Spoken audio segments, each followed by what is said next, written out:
Olá, eu me chamo Samara e hoje eu e meu grupo faremos uma apresentação falando sobre o petróleo e mais especificamente focando no seu refino. Então, para começar, vamos falar um pouco sobre o que seria o petróleo. O petróleo nada mais é do que uma mistura de compostos orgânicos e em sua maioria são hidrocarbonetos. E uma característica muito marcante do petróleo é que ele é um óleo viscoso e denso, e ele é preto também. Então ele é facilmente identificado, né? É algo que nós temos na cabeça, já da imagem do que seria o petróleo.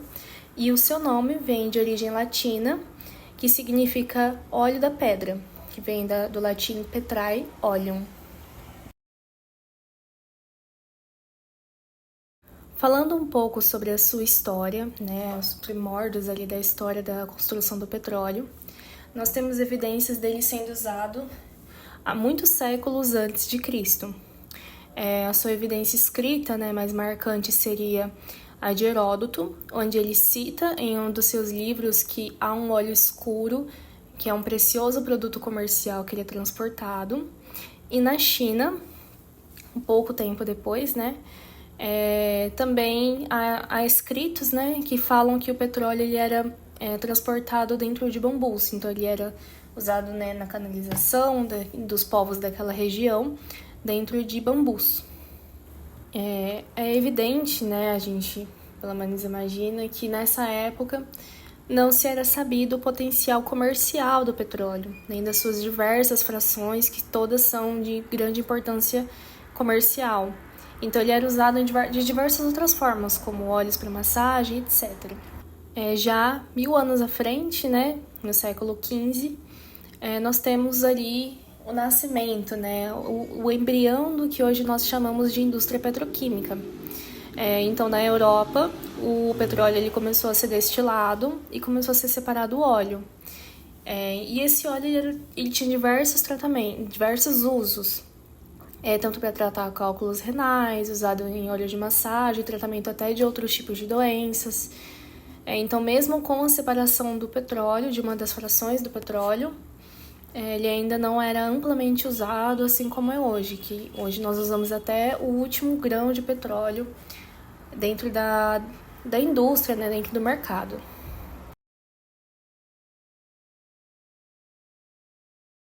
Falando então um pouco sobre a sua formação, o petróleo ele demora milhares de anos para conseguir ser formado, ser completamente formado. Mas tudo isso começa com o material orgânico, que o petróleo nada mais é do que uma mistura de compostos hidrocarbonetos, estes sendo compostos orgânicos.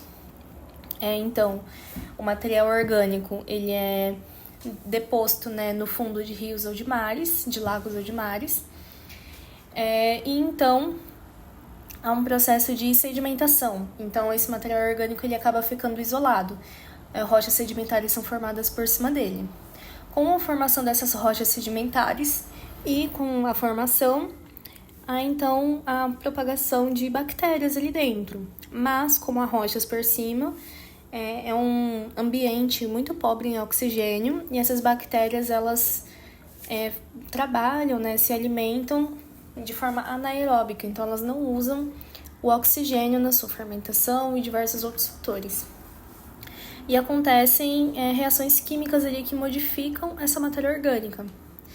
Essas modificações elas geram as rochas que são ricas em querogênio. Querogênio é um termo usado na geologia para rochas que são ricas em material orgânico. Então, a formação dessa rocha de querogênio, que é chamada rocha-mãe, e é dessas rochas, então, que nós temos a formação do petróleo. Só lembrando que isso é um processo extremamente demorado. Então, dando prosseguimento ao trabalho, agora falaremos um pouco sobre a sua composição e classificação. A composição, ela fala em relação aos elementos que compõem o petróleo. Como disse anteriormente, em sua maior parte, ele é formado por hidrocarbonetos, né? Então, nós temos uma grande porcentagem de carbono e hidrogênio, mas nós também temos enxofre e nitrogênio, né? Como outros constituintes ali da matéria dentro do petróleo. E o oxigênio, que apesar de o petróleo ser produzido em ambiente quase sem oxigênio, ainda há um pouco, e esse oxigênio ele acaba reagindo ali dentro junto com os outros compostos orgânicos. E em relação a essa classificação, nós temos algumas, e elas são separadas em parafínica, parafínico-naftênica, naftênica, aromática intermediária, aromática naftênica e aromática asfáltica. Eu vou falar um pouco mais sobre essas classificações a seguir. Então, a parafínica, ela corresponde aos óleos mais leves, de mais baixa viscosidade. Essa é uma lista que ela vai do menos denso para o mais denso, do menos pesado para o mais pesado. E a parafínica seria o petróleo mais leve encontrado, digamos assim. Já a parafínico-naftênica seria um óleo, um petróleo, né, um pouco mais pesados comparado à parafínica, mas ainda assim ele é leve. Esse teor de resina e asfalteno, ele varia de 5 a 15%, então ele tá ali um pouquinho mais pesado, mas nem tanto. A naftênica corresponde aos óleos menos representativos, né? Pois ele é menos encontrado, ele é mais difícil de ser encontrado, porque ela acontece com uma alteração bioquímica dos óleos parafínicos e parafínicos naftênicos, né, que a gente falou anteriormente. Então, por isso, ela é menos encontrada em relação aos outros tipos de petróleo, aos outros tipos de óleo. A aromática intermediária, como o próprio nome já diz, né, seria o intermediário, seria o meio termo entre as massas de petróleo, né, entre os pesos de petróleo, digamos assim. A resina e o asfalteno variam entre 10% e 30%, e ela é geralmente encontrada na Venezuela e no Oriente Médio, né? O Oriente Médio nós temos como referência em refino, exportação de petróleo. A aromática naftênica corresponde aos óleos originados a partir do processo de degradação parafínico e seria quase mais pesada. A resina e o asfalteno vai para mais de 35% e ela é encontrada na África Ocidental. E por fim, a aromática asfáltica, ela recebe esse nome, pois na separação do petróleo, né, a última camada ali, a camada mais pesada seria os resíduos que nós usamos como asfalto. E ela também tem a resina e o asfalteno com mais de 35% de sua composição. E seria o petróleo mais pesado que nós podemos encontrar aí, dentre todos os tipos de petróleo que são comercializados hoje. Agora eu vou falar muito brevemente sobre as frações do petróleo. Mais à frente, a Nicole ela vai se aprofundar um pouco mais no refino dessas frações, o que elas significam. Mas aqui estão organizadas as camadas da mais leve, né, com menor número de carbonos na sua cadeia, até os mais pesados, que seriam os com maior número de carbonos em sua cadeia. Começando pelo gás refinado, que é o famoso GLP, o gás que usamos para cozimentos, amplamente usado, né, em cozinhas e em outros tipos de segmentos, onde se é necessário o GLP. Depois nós temos a gasolina, que é um importante combustível usado, né, para automóveis, para motocicletas, entre outros tipos de automotores. Nós temos a nafta, que é a fração mais leve destinada para a produção de compostos como olefinas, que são com até 3 átomos de carbono e compostos aromáticos. Depois nós temos a querosene, que é o famoso combustível de avião, que hoje, né, essa aplicação do querosene é mais usada para combustível de avião, mas também há outras aplicações. Nós temos o óleo diesel, que também é usado para combustível de automóveis, mas aí já estamos falando de caminhões, algumas caminhonetes, então seriam automóveis mais pesados. Nós temos os óleos lubrificantes, que também são amplamente usados na indústria, principalmente em equipamentos, em mecanismos. Eu ainda sou da época que a gente não podia encostar em portão de metal, que senão ficava sujo, né, do lubrificante que era usado, que era um lubrificante preto. Nós temos também outros tipos de combustíveis, que são produzidos a partir do petróleo, que aí já tem outros tipos de aplicações desses combustíveis. E por fim, temos os resíduos, que são usados para a gente poder fazer o nosso asfalto, né? Tanto que nós usamos os resíduos para fazer nossos asfaltos em rodovias e estradas, porque como ele seria o resto da produção do petróleo, do uso, né, das frações do petróleo, ele é uma coisa muito barata, um recapeamento muito barato para a gente poder usar aí amplamente, para poder cobrir rodovias, estradas, entre outras coisas.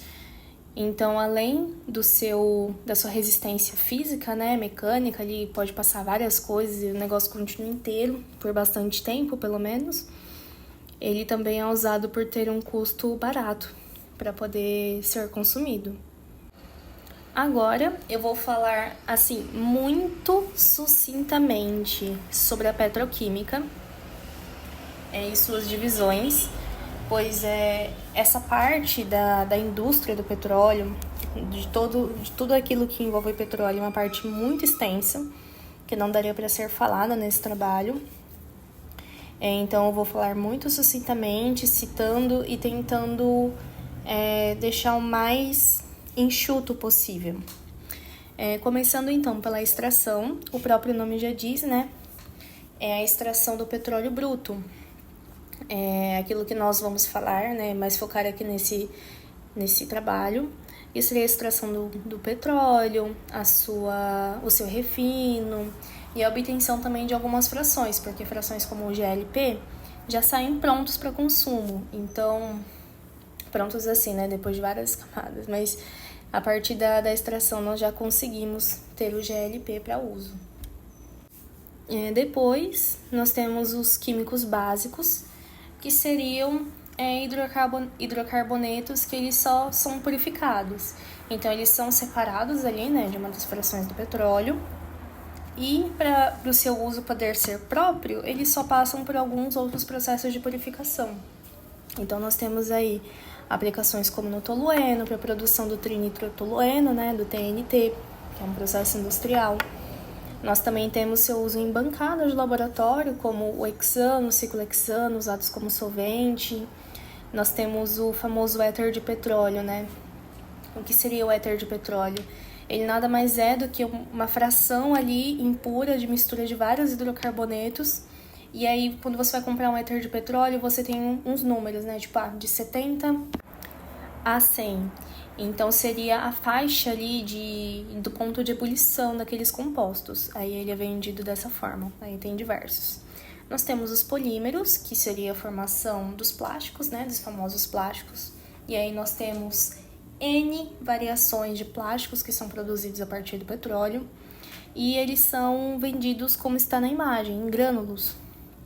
Aí eles são vendidos assim, comercializados assim, né, para então chegar no último processo, que seria a transformação, que por sua vez nada, não passa além daquilo que já está no nome, que seria a transformação desses grânulos, né, desses plásticos, em objetos. Então, objetos que são ali, digamos, chegando na última camada da cadeia de consumidores que somos nós. Então, nós temos a produção de copos, de potes, baldes, entre outras coisas, outros objetos, que é basicamente tudo aquilo que nós conhecemos como plástico hoje, como que nós consumimos como plástico.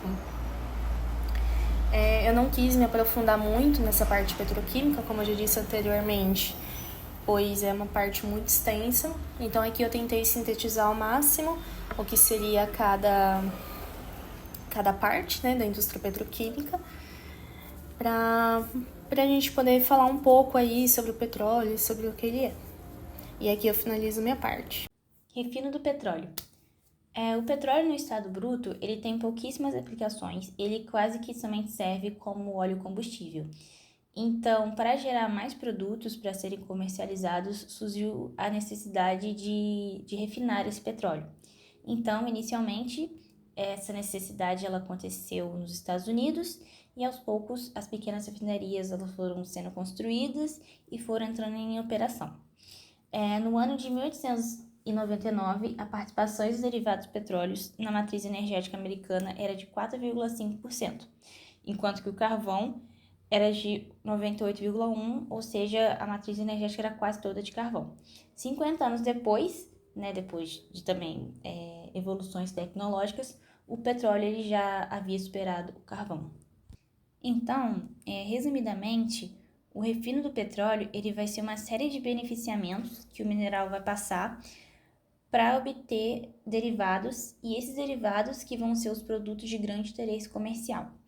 Esses processos de beneficiamento, eles vão englobar etapas físicas e químicas de separação que vão originar as grandes frações de destilação.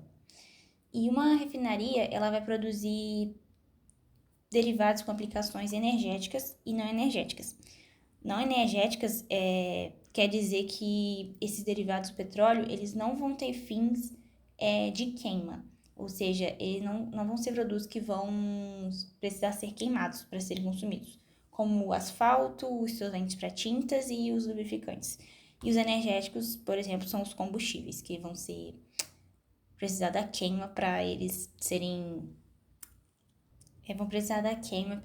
usados. São os derivados energéticos ou combustíveis o gás combustível, o GLP, que é o gás de petróleo liquefeito, a gasolina, a nafta, o querosene e o óleo diesel. Os derivados com aplicações ou não energéticas, ou também para uso industrial, são as naftas e os gasóleos petroquímicos, os solventes domésticos industriais, as parafinas, os lubrificantes básicos, o asfalto e o coque. Esses produtos são utilizados dentro da própria refinaria para auxiliar nos processos de beneficiamento e também podem ser vendidos para uso doméstico, industrial ou automotivo. Uma refinaria de petróleo, ao ser planejada, ela pode apresentar 2 objetivos básicos. O primeiro vai ser a produção de combustíveis e matérias-primas petroquímicas, e o segundo vai ser a produção de lubrificantes básicos e parafinas. O primeiro objetivo, ele vai constituir a maioria dos casos, porque a demanda por combustíveis é muito maior do que os outros produtos de uma refinaria, e por isso vai ser fundamental a produção em larga escala. E todas as refinarias brasileiras, elas vão se encontrar nesse grupo. Já o segundo objetivo, ele constitui bem menos do que o outro, e esses produtos eles têm valores agregados bem maiores do que o de combustíveis e vão conferir alta rentabilidade para a indústria que está refinando esse petróleo. Só que os investimentos também vão ser maiores. No Brasil não vai ter nenhuma refinaria que se dedica exclusivamente à produção de lubrificantes e parafinas, mas existem parques de refinarias que têm esse objetivo. Já é de senso comum que qualquer processo industrial ele pode ter grande fator de poluição. Não é diferente nas refinarias e vão se destacar a emissão de poluentes atmosféricos. Esses principais são óxidos de enxofre e nitrogênio, monóxido de carbono, os materiais particulares e os hidrocarbonetos. Esses processos, esses poluentes, eles são liberados principalmente nas áreas de armazenamento, nas unidades de processo, nos eventuais vazamentos desses poluentes atmosféricos que podem acontecer e nas unidades de queima de combustíveis, que são os fornos e as caldeiras, que vão ser onde vão gerar calor e energia para o consumo da própria refinaria. E esses poluentes atmosféricos, eles vão causar impacto para a saúde, principalmente gerando consequências como irritação nos olhos, que são causados principalmente pela exposição de aldeídos e dos oxidantes fotoquímicos. Vão também ter efeitos sobre o sistema cardiovascular, quando os metais e, por exemplo, monóxido de carbono eles são absorvidos pela corrente sanguínea. Também vão causar efeitos sobre o sistema respiratório natural, porque é o principal mecanismo que acontece as trocas gasosas e os poluentes são atmosféricos. Também vai acontecer impacto sobre os materiais, principalmente corrosão, porque podem acontecer reações químicas quando esses poluentes eles vão entrar em contato direto com os materiais. Outro problema também, de caráter mais global, são as chuvas ácidas. Os gases atmosféricos, eles vão fazer reações químicas com a umidade e vão acabar aumentando ali o pH da água da chuva, que causa várias consequências ambientais. Então, os esquemas do refino, eles vão ser estabelecidos em função dos tipos de processos necessários para se chegar a tal produto quando você tem esse reagente. E eles vão ser classificados em 4 grupos principais: os processos de separação, de conversão, de tratamento e os processos auxiliares. O primeiro processo é o de separação e ele tem natureza física e o objetivo dele é desovar o petróleo em suas frações básicas ou também processar uma fração que já foi previamente produzida, no sentido da gente retirar dessa fração um grupo específico que a gente quer produzir. Os agentes responsáveis por essas operações, eles são físicos, que pode ser por uma ação de uma energia, tipo temperatura ou pressão, ou de uma massa também com as relações de solubilidade dos solventes sobre as frações do petróleo. Outra importante característica é o investimento alto desse processo e o tempo de retorno do capital investido, que é relativamente longo. Geralmente é superior a 5 anos. E a última característica é a reconstrução da carga natural. Isso quer dizer que quando esses produtos eles são obtidos, tirando as situações que têm realmente perdas ou contaminações, esses produtos eles podem ser novamente misturados e pode reconstruir a carga original deles, porque é um processo físico que a natureza das moléculas não vai ser alterada, então você pode construir a carga original. O primeiro processo de separação que eu vou abordar aqui vai ser a destilação, e a destilação ela compõe uma unidade de destilação que ela pode ser formada por 3 seções principais: a dessalinização, a destilação atmosférica e a destilação a vácuo. E a unidade de destilação, ela pode contar com uma combinação desses estágios de operação, não necessariamente todos, ou pode ser uma combinação de 2 ou apenas um também. E a destilação, ela vai ser um processo básico de separação do petróleo, que vai consistir na vaporização e depois a condensação dos componentes do óleo cru, que no caso vão ser os hidrocarbonetos e as impurezas, sob uma ação de temperatura e pressão. E o processo ele vai estar baseado nas diferenças entre os pontos de evolução dos diversos componentes do petróleo, que posteriormente eu vou explicar como que funciona. Enfim, a unidade de destilação ela é muito versátil e independente de qual seja o esquema do refino, ela sempre vai existir. E é um processo principal que ela vai ser o princípio de outros processos que vão vir posteriormente. Os equipamentos que vão constituir todas as unidades de destilação vão ser as torres de fracionamento, os certificadores, os fornos, os trocadores de calor, os tambores de acúmulo e refluxo e também bombas, tubulações e os instrumentos de medição e controle no geral. As torres de destilação, elas possuem no interior delas pratos de fracionamento, onde que permite a gente separar as frações do petróleo pela diferença de ponto de evolução, como eu já tinha dito anteriormente. Isso acontece porque os pratos que eles estão mais próximos do topo têm uma temperatura menor.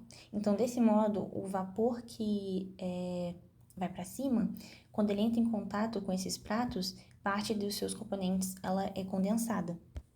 Então, os hidrocarbonetos, que os pontos de ebulição são maiores ou igual à temperatura daquele prato, eles vão ficar retidos e a parte restante do vapor ele vai prosseguir em direção ao topo até encontrar a próxima bandeja e aí o fenômeno de condensação vai se repetir.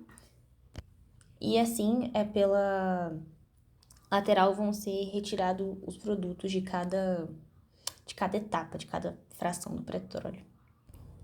Então, o objetivo da destilação vai ser retirar as frações básicas do refino do petróleo, e os rendimentos dessas frações elas vão variar dependendo do óleo do petróleo bruto. Então, os derivados diretos da destilação vão ser os resíduos de vácuo, óleo combustível, os gasóleos de vácuo, os gasóleos atmosféricos, querosene, nafta e o gás liquefeito do petróleo. Começando pelas frações que são retiradas do topo da torre de destilação, a gente tem o gás, né, o GLP, que ele pode ser um produto final ou ele pode ser também um produto intermediário, que ele pode ser submetido a um processo de tratamento cáustico posteriormente. A nafta, ele pode ter um destino idêntico também ao gás liquefeito do petróleo, que também pode ser um produto final ou também pode ser um intermediário que vai sofrer um tratamento cáustico depois. Querosene, que também pode ser um produto final, principalmente como querosene para aviação ou eliminação, ou também pode ser um produto intermediário que ele vai sofrer que pode sofrer um processo de hidrotratamento, como posteriormente vai ser explicado. Também tem os gasóleos atmosféricos, que eles também podem ser obtidos como produtos finais, e nesses casos eles são armazenados em tanques cilíndricos na forma de óleo diesel. A gente tem também os gasóleos de vácuo, mas eles são sempre produtos intermediários e eles vão compor as correntes de alimentação nas unidades de craqueamento catalítico, como também vai ser explicado depois, e eles vão formar as frações de lubrificantes. Descendo, a gente tem os resíduos de vácuo, que vão ser utilizados como asfalto, quando as suas características como produtos finais, mas eles também podem ser usados como óleos combustíveis após a diluição com correntes de menor viscosidade. Também podem ser empregados como produtos intermediários na forma de carga das unidades de coque ou de desfatação a solvente, que vai ser mostrado depois também. Antes da separação das frações na refinaria, o petróleo cru ele precisa ser tratado para a remoção dos sais corrosivos. Então, ele vai passar pelo processo de dessalinização. O que acontece? A presença desses sais corrosivos ele pode causar a liberação de ácido clorídrico pelos sais de cloro, especialmente o cloreto de magnésio, que vão causar corrosão nos equipamentos de separação. Nos equipamentos dos processos de separação. Não só de separação, como também os outros auxiliares, o de tratamento, conversão. Então, ele vai provocar a corrosão nos equipamentos, mas também o processo de dessalinização, ele vai remover alguns metais que podem também causar danos às unidades de destilação ou reduzir a sua eficiência. Também pode se depositar nas paredes dos trocadores de calor, que vão causar entupimentos e vai reduzir a sua eficiência, além também de catalisar a formação de coque nas tubulações. E também pode danificar os catalisadores que são usados nas posteriores etapas do processamento. Esse pré-aquecimento do petróleo, também conhecido como dessalinização, ele vai consistir na passagem da matéria-prima fria para uma bateria de trocadores de calor, em que o petróleo ele vai ser progressivamente aquecido em função do resfriamento dos produtos acabados que deixam a unidade. A dessalinização ela vai ser uma mistura do petróleo cru aquecido com cerca de 3 a 10% do seu volume em água. Então, essa água vai dissolver esses sais indesejáveis. Então, posteriormente, a água vai ser separada do petróleo e vai ser adicionado desemulsificantes que vão ajudar na quebra da emulsão. Ou também pode aplicar um alto potencial elétrico para separação dessa água. A dessalinização ela vai gerar resíduos e o óleo cru ele vai gerar uma lama oleosa com alta temperatura que geralmente ela vai ser adicionada a outras correntes de resíduos também em outras estações de tratamento de efluentes das refinarias. O petróleo cru que foi dessalinizado, ele vai ser aquecido até uma temperatura mais ou menos de 400 graus Celsius, que vai ser a temperatura máxima que a gente pode aquecer o petróleo sem que haja perigo de acontecer a decomposição térmica dele. Então, nessa temperatura, boa parte do petróleo já se encontra vaporizada e essa carga vai ser alimentada para a torre de destilação à pressão atmosférica. Vão gerar 3 tipos de produtos pela destilação à pressão atmosférica: os produtos de topo, que são a nafta leve e o GLP. Eles vão ser condensados e vão ser separados fora da torre de destilação. Parte desses produtos, eles vão ser condensados e eles podem ser retornados à torre como corrente de refluxo, que vai ter como objetivo controlar a temperatura da saída desse vapor e gerar um refluxo interno nos pratos. Produtos laterais vão ser o óleo diesel, querosene e a nafta pesada.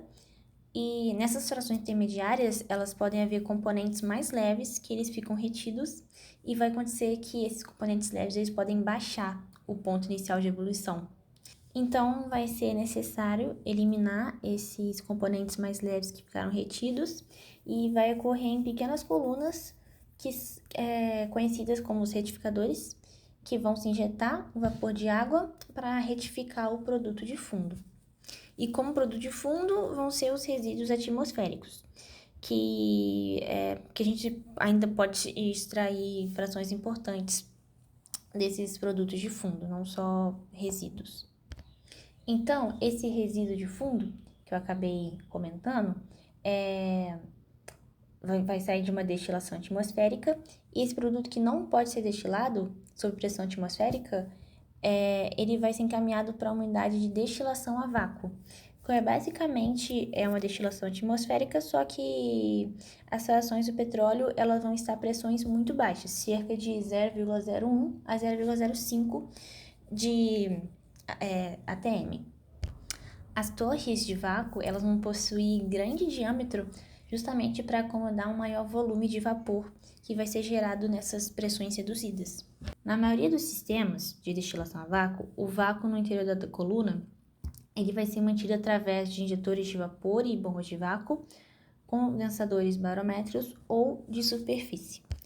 Assim como na destilação convencional, os hidrocarbonetos eles vão atravessar as bandejas de fracionamento e vão ser coletados em saídas laterais. É a saída de gasóleo leve e de gasóleo pesado. Mas, diferente da destilação atmosférica, não vai ser retirada o produto de topo. Somente vão sair só vapor de água, os hidrocarbonetos leves e algum ar que pode ter vindo de algum pequeno vazamento.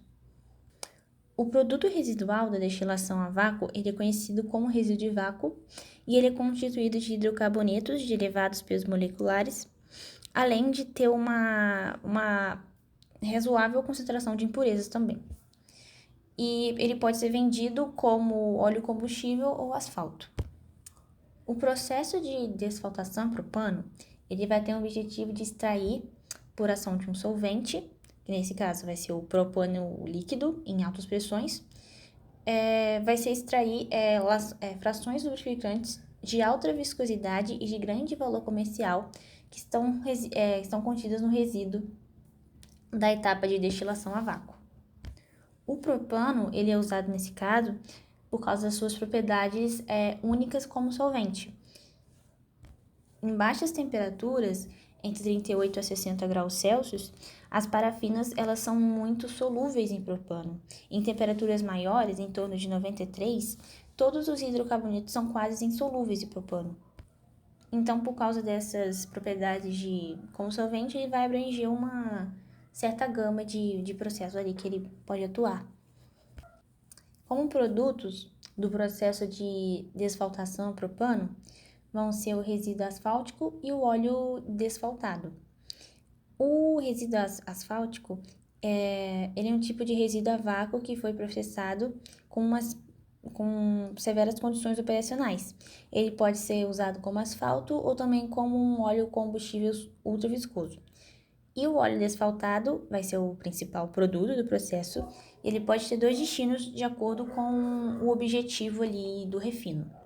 O primeiro caso vai ser a obtenção de combustíveis, e ele deverá, para ser gerado nafta e GLP, eles vão ter que, vão ser incorporados a um gasóleo pesado, e aí os dois, eles vão seguir para uma unidade de craqueamento catalítico, que é um processo de conversão que vai ser explicado mais à frente, e aí ele vai ser convertido em nafta e GLP. Se o objetivo foi a produção de lubrificantes, então esse óleo desvaltado ele vai gerar, em razão da sua alta viscosidade, conhecidos como óleos de cilindro. Mas em ambos os casos eles vão passar por outros processos para melhorar a sua qualidade. Aqui a gente tem o processo de dessaltação a propano, onde o resíduo de vácuo, né, ele vai entrar para fazer extração e para ser para dar o produto de óleo desfaltado, vai passar por uma recuperação do solvente do extrato, onde vai passar pela purificação do solvente, em ambos os casos, e o propano vai ser recirculado para o extrator. E depois vai passar pela retificação do extrato, onde vai gerar o óleo desfaltado. Para gerar como produto o asfalto, depois da extração, eles vão passar pela recuperação do solvente do rafinado, onde também vai ser passado pela purificação do solvente, e depois vai passar pela retificação do rafinado, onde vão entrar vapor e vai sair como produto o asfalto. Então, após o processo das unidades de destilação, da destilação a vácuo, da desfaltação a propano, todos os cortes básicos lubrificantes eles já foram gerados. Então agora vai ser um outro tipo de processo que a desaromatização, a furfural, que vai consistir na extração dos compostos aromáticos polinucleados de altas massas moleculares por meio de um solvente específico, que no caso é o furfural. E esse processo ele tem então como objetivo aumentar o índice de viscosidade dos óleos lubrificantes. Então, os cortes básicos lubrificantes já foram gerados nos processos anteriores e agora para aumentar o índice de viscosidade vai entrar o processo de desaromatização a furfural. E um ponto importante é que tem que ser necessária a retirada desses aromáticos, justamente porque esses compostos aromáticos, eles são que causam as maiores flutuações da viscosidade nesses óleos. E essas flutuações, elas são altamente indesejáveis, né? Porque os óleos lubrificantes, eles trabalham em amplas faixas de temperatura. Então, é de se esperar que eles têm que manter suas propriedades ao longo dessas mudanças. Mas, quando há a presença desses compostos aromáticos, vai acontecer essas flutuações, onde não queremos que aconteça, né? Eles têm que ter uma ampla faixa de temperatura bem definida. Essa aqui é a molécula de furfural. O produto principal vai ser o óleo desaromatizado e ele é estocado para seu posterior processamento nas unidades de desparafinação a metil isobutilcetona, que é um processo que eu vou explicar posteriormente aqui. Como subproduto, vai ser o extrato aromático, que vai ser um óleo pesado, bem viscoso, que ele pode ser usado como óleo extensor de borracha sintética. O processo ele vai ser bastante semelhante ao processo anterior de desfaltação, só que vai ter contendo sensores de extração, de recuperação do solvente do extrato e recuperação do solvente do refinado. Mas deve-se observar que vai ter uma etapa prévia de deseração, que ela vai promover a retirada do oxigênio dessa carga aquecida antes de enviar ela para as torres extratoras. O oxigênio, nesse caso, ele poderia reagir com furfural e ele poderia formar compostos ácidos de elevado poder corrosivo, né? Então, tem que ser necessária a remoção dele. A desparafinação, ela vai ter como objetivo remover determinados compostos parafínicos, mais especificamente as parafinas lineares, conhecidas também como N-parafinas, e eles vão ter, esses compostos parafínicos, eles são caracterizados por altos pontos de fluidez. Só que um lubrificante, quando ele vai ser colocado no equipamento com condições ambientais de temperatura, ele vai precisar apresentar baixo ponto de fluidez. Então, para que a gente alcance esse baixo ponto de fluidez, vai ter que ser necessário tirar as cadeias parafínicas lineares, já que elas são elas são caracterizadas por altos pontos de fluidez. O solvente utilizado atualmente para desparafinação vai ser o metil-isobutilcetona, MIBC. Já foram utilizados no passado o metil-etilcetona e o tolueno também, e também o propano. Só que o metil-isobutilcetona, ele apresenta vantagens significativas em relação aos demais solventes. Então, por isso que ele é empregado atualmente. A unidade de desparafinação, ela vai produzir óleo desparafinado e parafina oleosa. O óleo, ele vai ser enviado para a unidade de hidroacabamento e a parafina oleosa, ela vai ser a carga para a seção de desolificação das parafinas, que vai ser explicado posteriormente. E o resíduo oleoso, ele vai ser retirado da parafina, ele pode ser incorporado na carga do gás óleo para a unidade de craqueamento catalítico, um processo que eu já tinha mencionado. A desolificação, a MIBC, ela é um processo idêntico à desparafinação, só que ela vai ser realizada em condições mais severas, onde vai visar remover o óleo contido na parafina, de forma que vai enquadrar ela como um produto mais comercializável. O produto principal, ele é conhecido como parafina mole e ela vai ser obtida após o tratamento com o MIBC da fração oleosa vinda do processo de desparafinação e para a posterior filtração.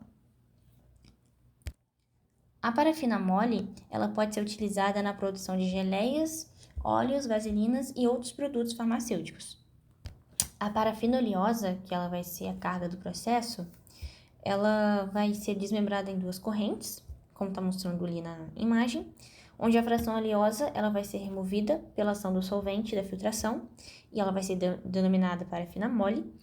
E por tratar de um gás óleo, normalmente ela vai ser enviada por um craqueamento, para depois ter a MIBC removida. Outro processo é a extração de aromáticos e é uma unidade que tem como objetivo, vai ser um objetivo semelhante à desaromatização fulfural, só que a carga, o solvente, os produtos e as condições operacionais, elas vão ser bem diferentes entre si. Ambas as unidades, a de extração de aromáticos e a desaromatização, o objetivo é extrair os aromáticos da carga por meio de um solvente. Nesse caso dos aromáticos, a extração vai ser feita com um solvente que pode ser o tetraetileno glicol, TEG, pode ser a N-metilpirrolidona, NMP, que pode ser associada com monoetileno glicol, ou também o sulfolane. O uso deles vai depender das condições do processo que foi escolhido. A carga do processo ela vai ser o naphtha, que veio das unidades de reforma catalítica e vai ser bastante rico em aromáticos leves, como o benzeno, o tolueno e o xileno, conhecidos como os BTXS. Os BTX, eles são hidrocarbonetos que têm um alto valor no mercado, uma vez que eles são matérias-primas para a indústria da petroquímica. Então, os aromáticos que eles foram extraídos, depois da remoção do solvente, eles vão ser fracionados e destinados à estocagem para futura comercialização. Só que os não aromáticos, depois da remoção do solvente, eles vão ser enviados ao pool da gasolina. E após a destilação, após a destilação dos aromáticos, para a remoção do solvente, esse produto vai ser estocado e destinado para comercialização, enquanto os não aromáticos eles vão ser utilizados como componentes da gasolina.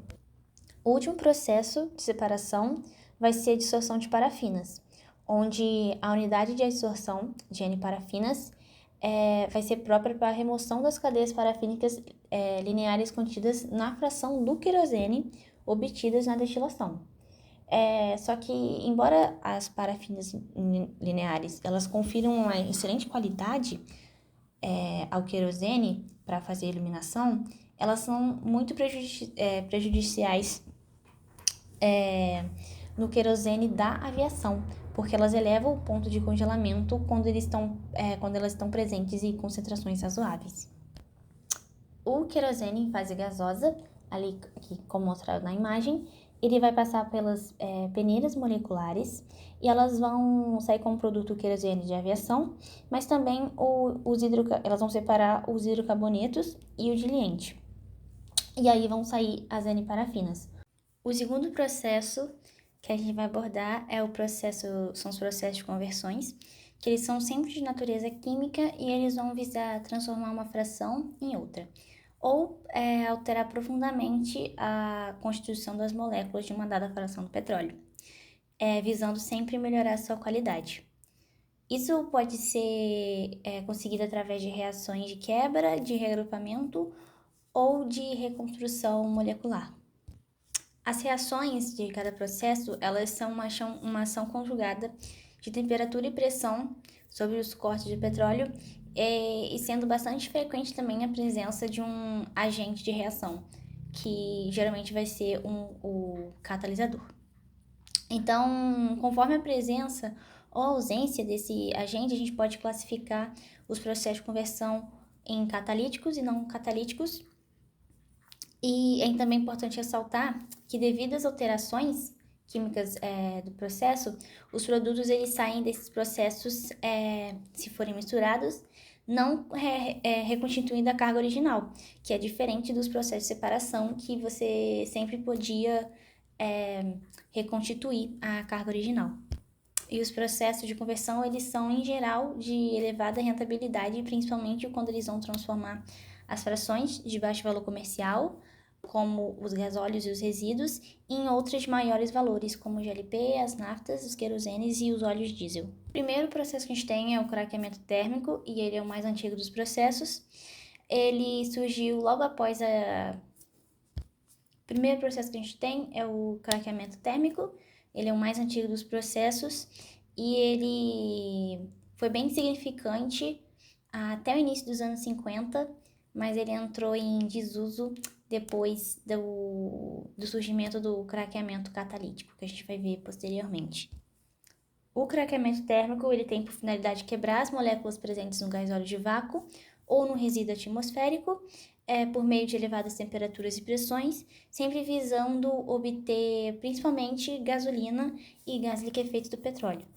Ele gera também como subprodutos o gás combustível, o óleo leve, que é o diesel do craqueamento, e o óleo residual, e também a formação de coque, que está destacada aqui porque o coque ele é o principal problema do processo, porque como o coque ele é removido continuamente dos equipamentos, ele não é removido continuamente dos equipamentos, ele acaba sendo acumulado e vai provocar entupimentos, sendo assim obrigado a fazer várias paradas para tirar esse coque. E aí reduz o valor operacional. No craqueamento térmico, os gasóleos pesados e o resíduo do processo de destilação a vácuo, eles são normalmente as correntes de alimentação. Então, a carga ela vai ser aquecida num forno até uma temperatura de 500 graus Celsius. Então, ela vai ser alimentada. Então, vai ser alimentado o reator, onde vai ter uma pressão de cerca de 9,5 atmosferas. Então, depois que essa carga ela sai do reator, vai ser alimentada então uma câmara de vaporização, onde a pressão vai ser reduzida e os produtos mais leves são vaporizados e removidos, onde na fração de baixo vai sair o óleo combustível residual. Os produtos mais leves eles vão alimentar a torre de fracionamento, onde as várias frações vão ser então separadas. Comparando com o craqueamento catalítico, o térmico ele tem uma desvantagem de atrapalhar pressões muito elevadas, enquanto o catalítico ele vai trabalhar em pressões mais baixas. Outra desvantagem também é sobre o rendimento dos produtos que vão ser obtidos, porque o processo térmico ele fornece um maior rendimento em coque e em gás combustível, e o processo catalítico ele tem um maior rendimento em nafta e GLP, que são os produtos principais, né? O processo de viscorredução, ele é um processo desenvolvido por volta dos anos 30 e o objetivo dele é uma redução da viscosidade de um resíduo que vai ser usado como óleo combustível por meio da quebra das moléculas mais pesadas através de uma ação térmica. Para que isso ocorra sem que aconteça uma grande formação de coque, porque a carga é um resíduo, né? As condições operacionais elas têm que ser mais brandas do que as existentes no craqueamento térmico convencional. Em função da quebra de algumas moléculas, vai ocorrer a formação de uma quantidade de hidrocarbonetos na faixa do diesel e do gasóleo que, se não for removido ali do processo, eles vão entrar como diluentes do resíduo processado e vai diminuir a viscosidade que a gente quer alcançar ali no produto. A viscorredução, ela se caracteriza por um tipo de craqueamento que vai ser realizado a temperaturas mais baixas que os demais processos de outras quebras de molécula, né, como eu já tinha dito.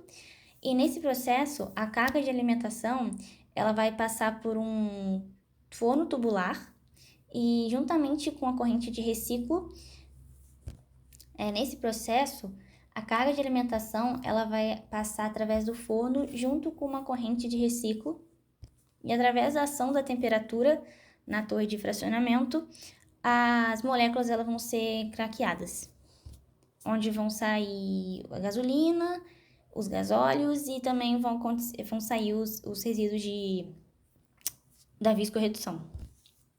O coqueamento retardado, ele também é um processo de craqueamento térmico, só que ele é usado primariamente para reduzir a produção de óleos combustíveis residuais nas refinarias.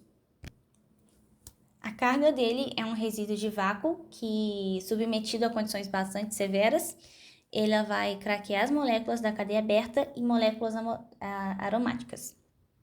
Também vão craquear resinas e asfaltenos e vão produzir gases, nafta, diesel, gasóleo e principalmente o coque do petróleo. Sendo esse coque do petróleo 3 tipos que pode ser obtido. O coque esponja, que tem mais baixa qualidade e apresenta muitos poros, né, e paredes espessas, por isso o nome, e ele não é muito útil na fabricação de coisas no geral. Porém, elas vêm de cargas com elevado percentual de resinas e asfaltenos. Tem o coque favo de mel, que vai ser de qualidade intermediária, e tem o coque agulha, que é de qualidade superior, que ele possui poros finos e provém de cargas muito aromáticas. A corrente de alimentação ela vai ser introduzida na torre de fracionamento, onde os materiais residuais mais leves eles vão ser removidos e os pesados eles vão ser condensados.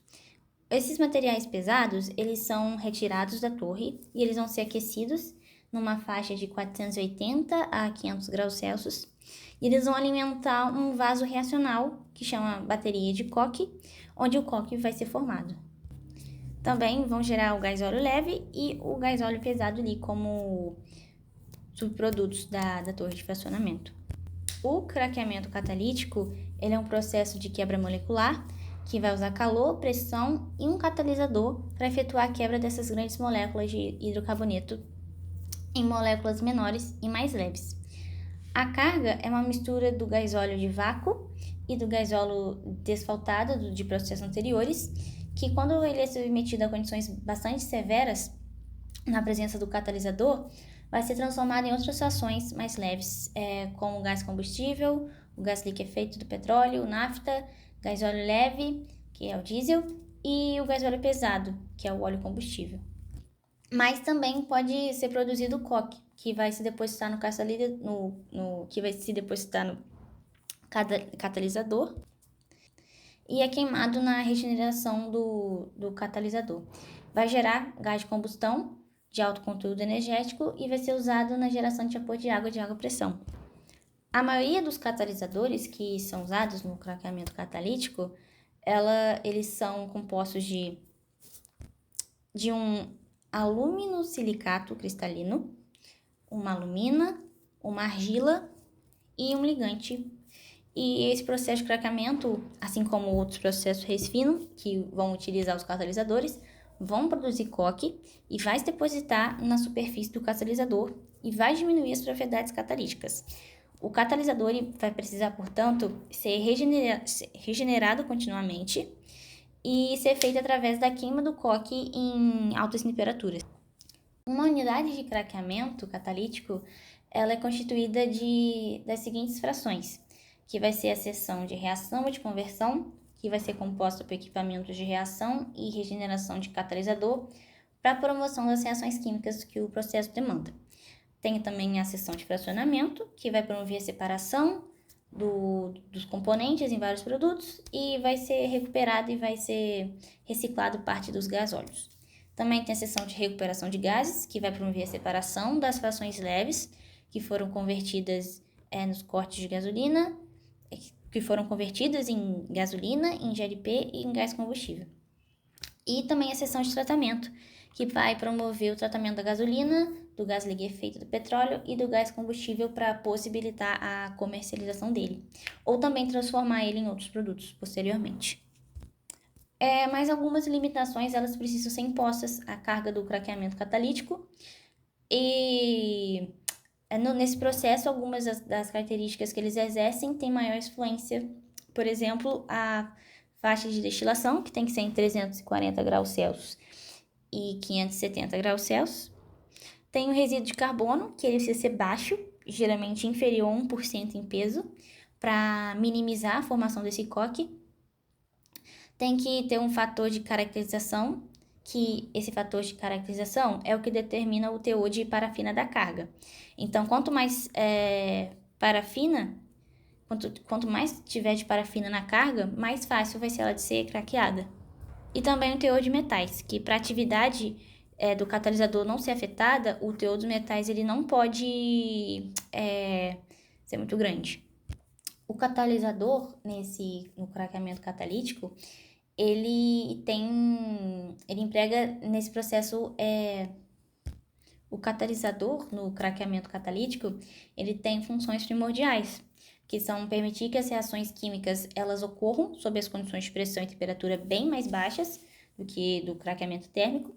Eles servem como agente de transporte do coque depositado em superfície para o regenerador, como eu já tinha mencionado antes, e também servem como agente de transferência de calor da zona de combustão para a zona de aquecimento e vaporização da carga. O hidrocraqueamento catalítico ele é um processo que vai consistir também na quebra de moléculas existentes, na carga de gasóleo por ação por ação conjugada junto com o catalisador, que também vai acontecer a altas temperaturas e pressões e só que agora vai ser na presença de grandes volumes de hidrogênio. Ao mesmo tempo que vão ocorrer as quebras, simultaneamente vai acontecer também as reações de hidrogenação do material que vai ser produzido. E é um processo que concorre então com o craqueamento catalítico. A grande vantagem do hidrocraqueamento vai ser a extrema versatilidade dele, porque ele pode operar com cargas que variam, desde a nafta até os gasóleos pesados ou os resíduos leves. E outra vantagem também é a qualidade das frações no que diz respeito aos contaminantes, porque diante das severas condições em que ocorrem essas reações, praticamente todas as impurezas são radicalmente reduzidas ou eliminadas com esse tipo de processo. O hidrogênio tem uma grande função, que ele vai ter como finalidade reduzir a deposição de coque sobre o catalisador, que é um problema que a gente viu em outros processos que usam catalisador. Então, ele vai hidrogenizar os compostos aromáticos, que vai facilitar a decomposição deles, e também hidrogenar as mono e as olefinas, que são formadas durante o processo de craqueamento, e vai aumentar a estabilidade química dos produtos. As cargas do hidrocraqueamento, aquelas frações são mais difíceis de craquear, ou que não podem ser realmente craqueadas em unidade de craqueamento catalítico. Então, o hidrogênio ele vai suprimir a formação de materiais residuais pesados e vai aumentar a produção de gasolina ao reagir com os produtos craqueados. Só que esse processo ele também quebra as moléculas pesadas que contêm enxofre e nitrogênio e vai liberar essas impurezas para onde elas podem talvez sujar o catalisador. E por essa razão, as cargas elas passam usualmente por um hidrotratamento a fim de elas serem removidas sem dessas essas impurezas serem removidas, antes de elas serem mandadas para um hidrocraqueador catalítico.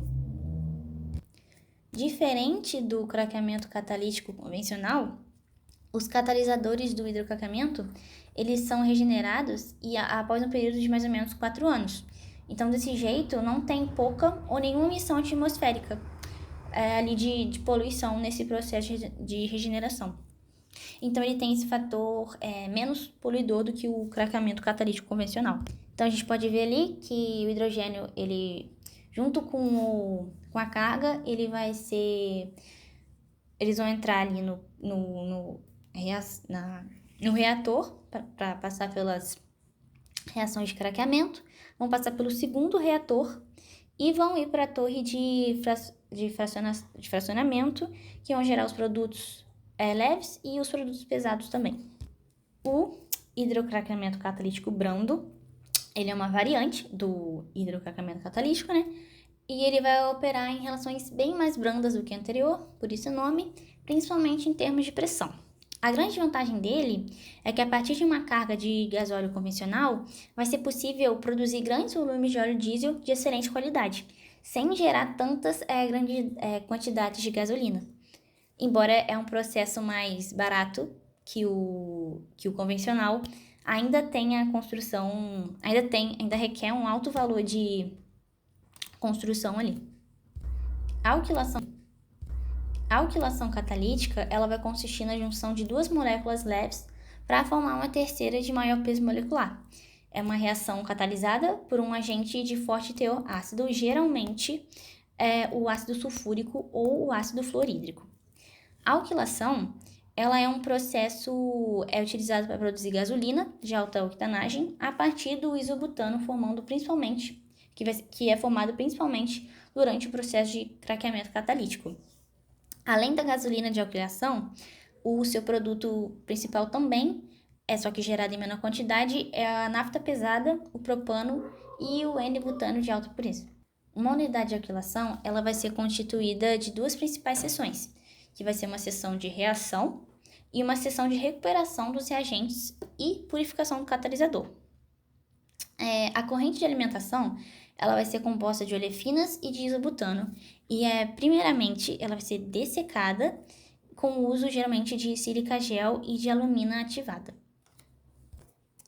Após essa etapa, a composição da corrente ela vai ser ajustada e ela segue, então, para o reator, que vai penetrar próximo do fundo dele.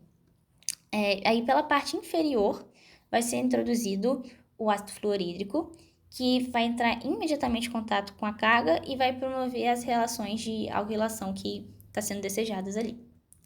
Pelo topo do reator, vai sair a emulsão dos hidrocarbonetos com o catalisador, que vão seguir por um tambor de decantação, como a gente está vendo aqui, onde o ácido é separado dos hidrocarbonetos.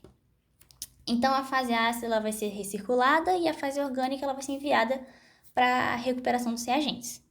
Já o catalisador, ele vai seguir para uma seção de purificação, onde os resíduos ácidos eles vão ser formados durante reações e depois o ácido fluorídrico vai ser removido.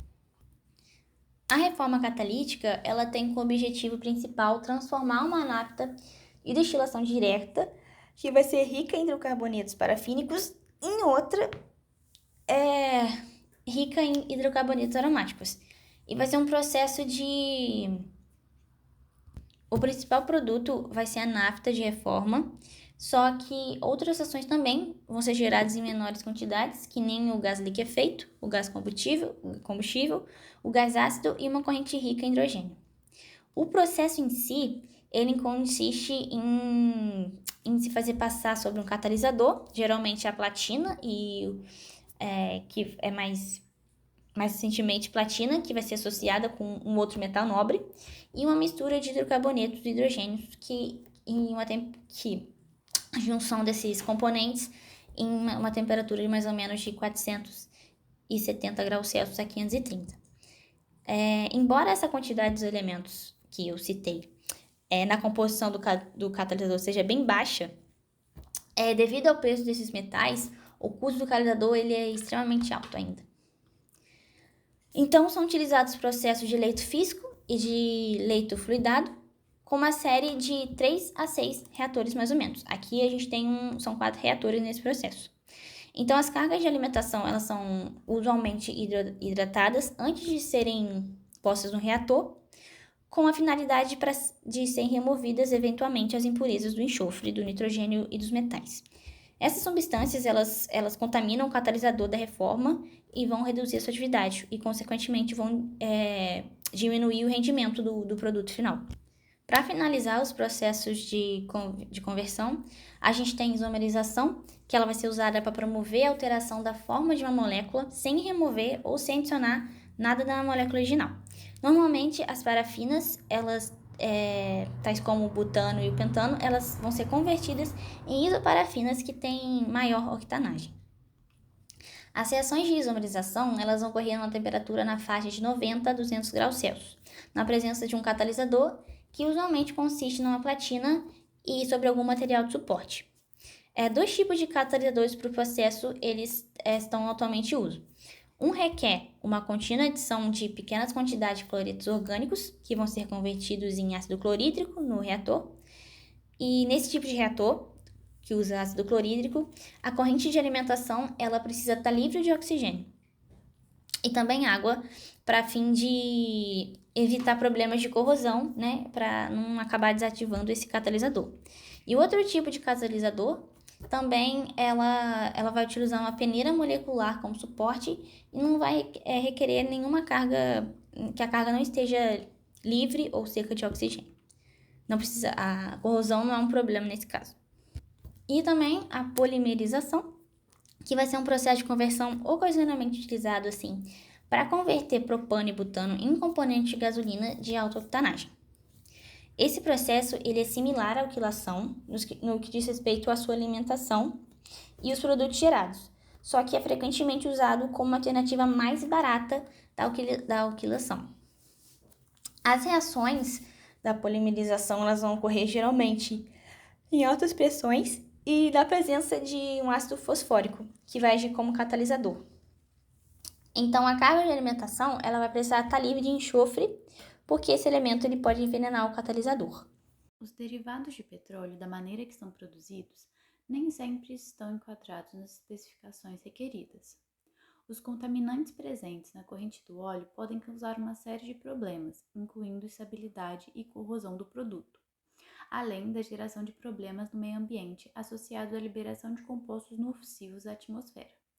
Portanto, os tratamentos químicos são usados para eliminar ou modificar as propriedades indesejáveis associadas de diversas contaminações que o óleo bruto apresenta, especificamente aquelas oriundas de compostos que contêm enxofre, nitrogênio ou oxigênio em suas moléculas.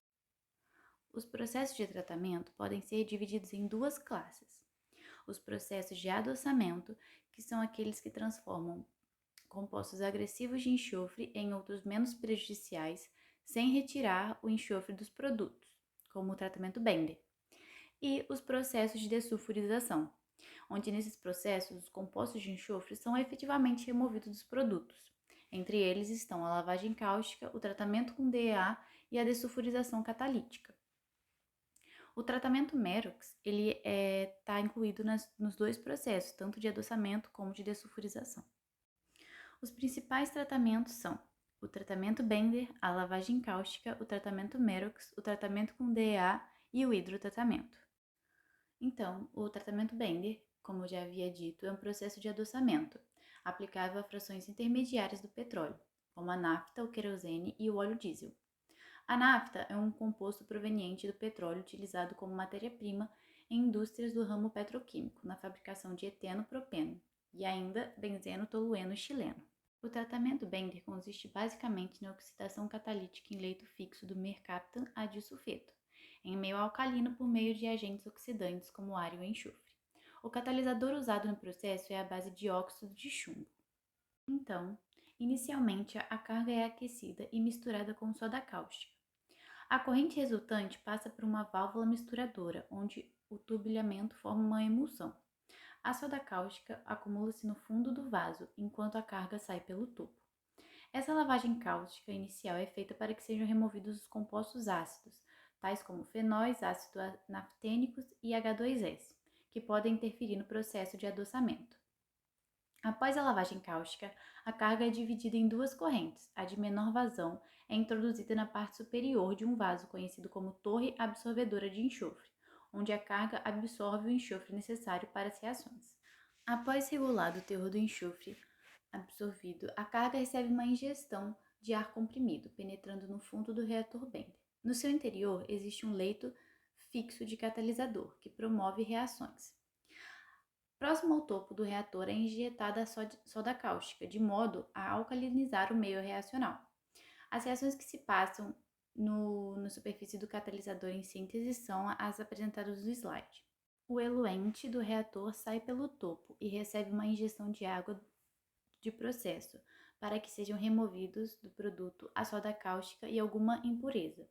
Finalmente, o produto é lavado e resfriado e segue para a estocagem. A lavagem cáustica é um processo utilizado para frações leves, cuja densidade seja menor que a da solução cáustica, como o GLP e a nafta. Por razões econômicas, o tratamento cáustico só é empregado quando o teor de enxofre no derivado a ser tratado não é muito elevado.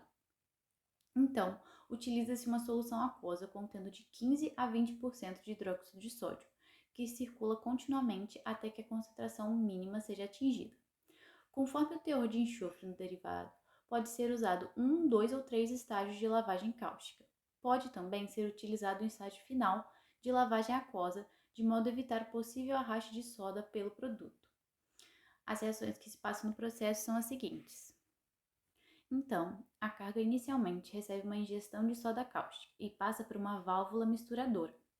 A carga e a solução cáustica, após misturadas, separam-se em um vaso decantador. A fração de petróleo sai pelo topo do vaso, enquanto a soda cáustica sai pelo fundo. Dependendo da procedência da carga, a lavagem cáustica pode ser repetida outras vezes, como já tinha dito. Quando a vazão de produto tratado é muito alta, existe a possibilidade de arrasto de soda. Então, coloca-se um tambor de lavagem com água para eliminar o arraste da soda.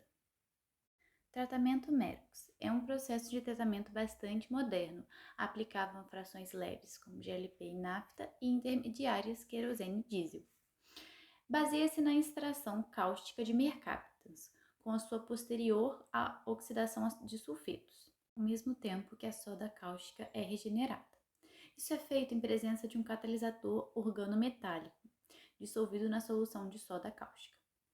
O processo pode ser realizado de duas formas: catalisador em leito fixo ou catalisador em solução.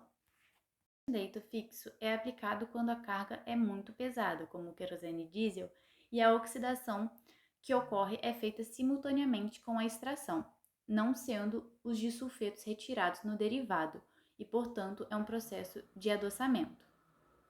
No processo de catalisador em solução, é aplicado frações leves, e a extração e a oxidação ocorrem em etapas diferentes, retirando os disulfetos do derivado.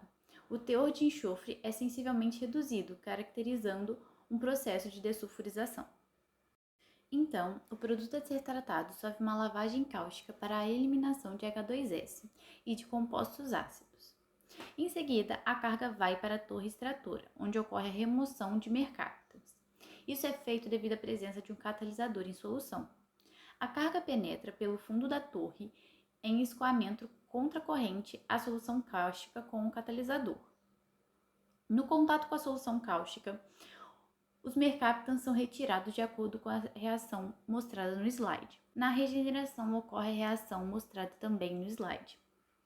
Seguida a regeneração, a mistura de soda, ar e disulfetos passa para um vaso em que são separados por decantação, a soda e os disulfetos.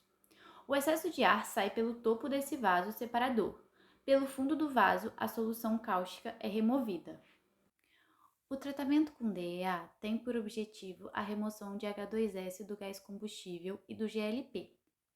O processo baseia-se no fato de que a solução de etanolaminas mono, di e tri em temperaturas ambientes combinam-se com H2S ou CO2, formando produtos estáveis que, quando sujeitos a aquecimento, são decompostos, gerando uma solução original e liberando HS e CO. O GLP ácido proveniente do fracionamento penetra próximo ao fundo da torre de extração, enquanto que pelo topo é injetada a solução de DEA, passando a reação que está no slide aí. O GLP tratado sai pelo topo da torre, seguindo para o tratamento Merox, enquanto a solução de DEA, rica em H2S, deixa o fundo de absorção e é bombeada para a torre de regeneração. A DEA rica, vinda das torres de absorção e extração, é submetida a um aquecimento, indo por fim para a torre regeneradora, onde o H2S é liberado conforme a reação que também está no slide. Pelo fundo da torre sai o DR regenerado, que é depois resfriado e retorna ao processo. Pelo topo sai o gás ácido com um elevado teor de H2S. Depois de ter removido alguma quantidade de DEA eventualmente arrastada, o gás ácido é endereçado a uma unidade de enxofre. O hidrotratamento é um processo de refino com hidrogênio, cuja finalidade é estabilizar um determinado corte de petróleo ou eliminar compostos indesejáveis do mesmo. A estabilização de frações do petróleo é conseguida por meio da hidrogenação de compostos reativos presentes. O hidrotratamento pode ser empregado em todos os cortes de petróleo, tais como gases, naftas, querosenes, diesel, gaseóleos para craqueamento, lubrificantes, parafinas, resíduos atmosféricos e de vácuo. As condições de operação dependem bastante do tipo de derivados que desejamos tratar. Assim, quanto mais pesado for a fração a ser tratada e maior o teor de impurezas, mais elevadas deverão ser as condições de temperatura e pressão. Conforme as condições de operação, pode-se ter um processo de hidroacabamento ou hidrotratamento. O hidroacabamento é uma hidrogenação mais branda e já o hidrotratamento é a hidrogenação um pouco mais severa. As principais reações do processo são as de desulfurização, porém outras reações podem ocorrer num grau proporcional à severidade da operação. As reações mais típicas são as de desulfurização em mercaptans, sulfetos, disulfetos e compostos cíclicos. Também pode ocorrer a desnitrificação de peridinas e derivados e, além disso, a desoxigenação de fenóis e derivados e a desalogenação de cloretos. No hidrotratamento de lubrificantes, a presença de compostos de nitrogênio, enxofre e oxigênio, bem como as ligações duplas, podem causar uma rápida deteriorização do óleo, consequentemente alterações de sua propriedade. O óleo básico, após penetrar a unidade, é aquecido em permutadores. Em seguida, um forno cede ao óleo a energia necessária às reações, sob a forma de aumento de temperatura.